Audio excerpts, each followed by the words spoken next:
Shalom, Holy Blossom. At vigils and demonstrations over the years, I have often quoted from the prophet Micah, V'yashvu ish tachat gafno v'tachat te'enato, ve'ein macharid. Everyone shall sit under his vine and fig tree, and no one shall make them afraid. For Adonai Tzvaot has spoken.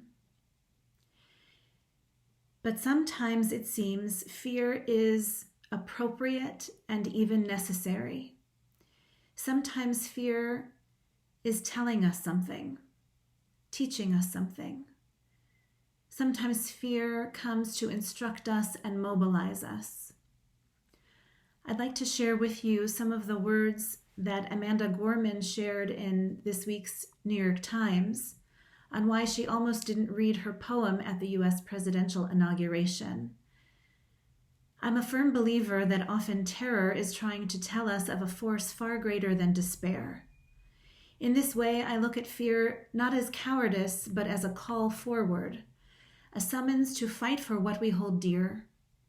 And now more than ever, we have every right to be affected, afflicted, affronted.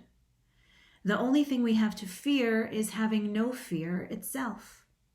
Having no feeling on behalf of whom and what we've lost, whom and what we love.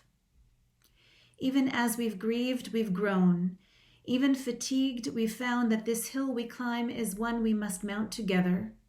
We are battered but bolder, worn but wiser. I'm not telling you to not be tired or afraid. If anything, the very fact that we're weary means we are by definition changed. We are brave enough to listen to and learn from our fear. This time will be different, because this time will be different. We already are.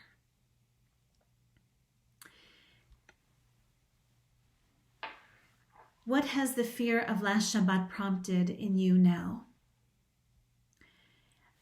I'll tell you what it's prompted in me.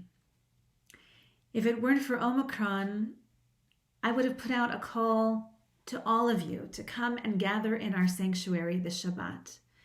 I would have encouraged you to bring your children and grandchildren to take sanctuary in our sacred house of refuge, to take shelter in the company of fellow Jews. I would have invited you to open up your prayer book, to hold the weight of it in your hands, and to see the Torah scroll lifted high, now set to the 10 Commandments. I would have asked you to feel yourself standing again at the foot of the mountain, shoulder to shoulder with your people, ready to receive the law that would set us into history, the law that would be our protection and, yes, our burden throughout the millennia. And I would have put out a call to people of other faiths and to people of no faith to come and gather around us, yes, once again, to gather around us in solidarity, in shared humanity, and in confidence and insistence that the haters will never win. And I would have put out a call to our public servants and elected officials to ask them to come and sit with us, to stand with us, to bring a message that this good country of Canada will always protect the rights of religious minorities and will always protect our bodies from those who would do us harm. But this virus keeps us from physically gathering together in shul this Shabbat. Nevertheless, I feel it keenly that the spiritual and emotional needs to be with our own people now are felt very keenly. And so I invite you to join online and to lift up your voices in prayer. Let your homes be filled with the sounds of the prayers of our fathers, our grandmothers, our patriarchs and matriarchs. I invite you to hear the words of Torah chanted by young people of the congregation and to draw confidence from them in knowing that the Jewish future is secure. Am Yisrael Chai.